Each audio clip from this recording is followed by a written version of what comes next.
Sinunod niya ba si Nanay Mila? Nung sinabi niya maghiwalay kayo, break na nga ba kayo ni Ethel o kayo pa din? Bale, nag-cool off po kami noon ng 1 linggo dahil sa hindi ko po siya matiis. Pinuntahan ko po siya sa bahay nila nung wala po si Nanay Mila po.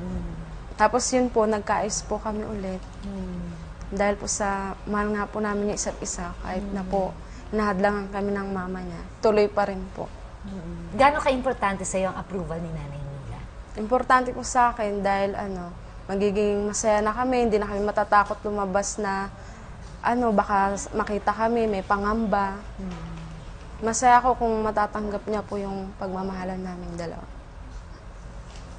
Nay Mila, may magagawa ba itong si Chris para matanggap mo siya?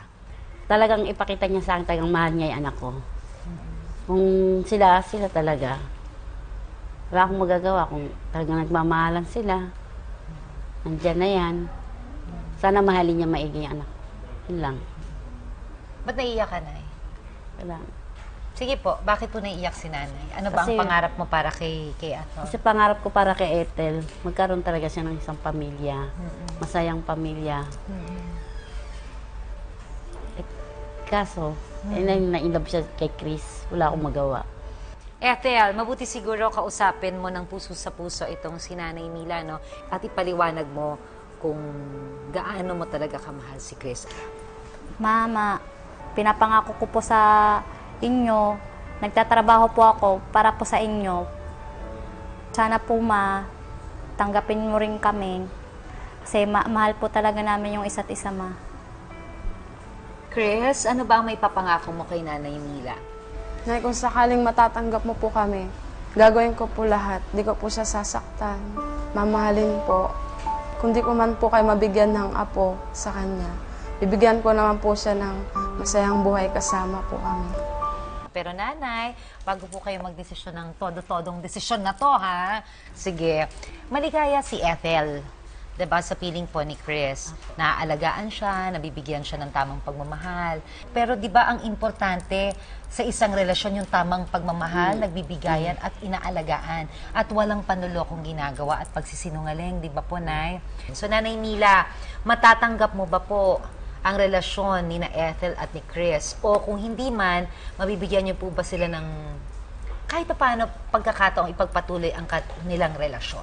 Ang sa akin, makatapat pa sana yung anak ko ng isang lalaki para sa kanya. Tatanggapin ko na sila pangsamantala. Kung talagang Pansamantala. sila.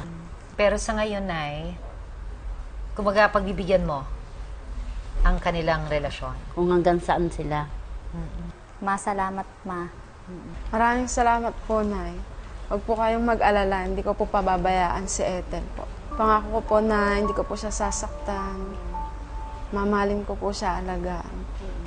Anak, magbigay-pugay ka na. Ako po si Chris. Kina. Magpakilala Ako ka si na. Chris. Nanay Mila. Salamat po. Aww. Hindi ko po pababayaan si Ethel po. Happy ka? Opo, happy po ako. Embrace na sa mama. Maraming salamat. Hindi ka napututol sa relasyon naming dalawa. Mahal kita, Naki. Mahal din po kita, ma. Maraming salamat, Ethel. Chris, thank you. Nanay Mila, maraming salamat po sa inyong tiwala sa amin dito sa Love Hotline. Ito naman po ang aking pabaong #Love Hotline Hugot.